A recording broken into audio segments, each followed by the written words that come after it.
இன்னைக்கு எங்க car service எடுத்துட்டு போயிட்டாங்களா, வாசல் ஃபுல்லா மழை பெஞ்சு ஒரு பில்லா இருந்தது. அதெல்லாம் புடுங்கி போட்டு கிளீன் பண்ணிட்டு இருந்தேன். எங்க அம்மா அடிக்கடி இந்த ஸ்நாக்ஸ செஞ்சு தருவாங்க. சாப்பிடவே மாட்டேன்ட்டு உட்காந்து ஓன்னு அழுவேன். அப்ப தெரியல இதோட அருமையும் பெருமையும் எனக்கு. நம்மளா சின்ன பிள்ளைங்களா இருக்கிறப்போ கண்டிப்பா ஒரு தடவையாச்சும் இந்த தோசையை சாப்பிட்டுருப்போம். கோதுமை இனிப்பு தோசை தான். அது கோதுமை மாவுல கொஞ்சமா சர்க்கரை, உப்பு, தேங்காய் சேர்த்து நல்லா கலக்கிக்கணும். இது பச்சையா சாப்பிடுறதுக்கே நல்லா தான் இருக்கும். ஆனா சாப்பிட்டா கொஞ்சம் வயித்துல வேலைத்தனத்தை காமிச்சு விட்டுரும். இதை தோசையா சுடுறதை விட நம்மளோட கைவனத்தை கொஞ்சம் இறக்கலாம்னு சொல்லிட்டு இந்த ஹார்ட், ஸ்டார், ஸ்கொயர், முக்கோணம், அரைநிலா, முழு நிலான்னு சொல்லிட்டு வரைஞ்சிட்டு இருந்தேன். ரித்திகா பார்த்துட்டு ஒரே சந்தோஷம். அட்டேங்கப்பா எங்க அம்மாக்குள்ள எவ்வளோ திறமையான்ட்டு. ஒருவேளை சின்ன பிள்ளையா இருக்கிறப்போ எனக்கு மட்டும் தான் இது பிடிக்கல போல. என் பிள்ளைங்களுக்கு 2 பேருக்கும் ரொம்பவுமே பிடிச்சிருச்சு.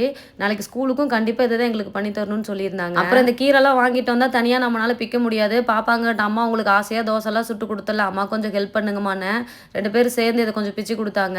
இதுல வந்து பாத்தீங்கன்னா அந்த மணத்தக்காளி பழமும் இருந்துச்சு. அதை வாஷ் பண்ணி பாப்பாங்களுக்கு கொடுத்தேன். அதை அப்படியே சாப்பிட்டாங்க. நம்ம வேலைக்கெல்லாம் எண்டே இல்லை போல. அப்புறம் எங்க வீட்டுக்கார் என்ன துருக்கா உட்காந்துட்டு இருக்கேன், ஒரு டம்ளர் டீ போட்டு வானாரு. சரின்ட்டு டீ போட்டு கொடுத்துட்டேன்.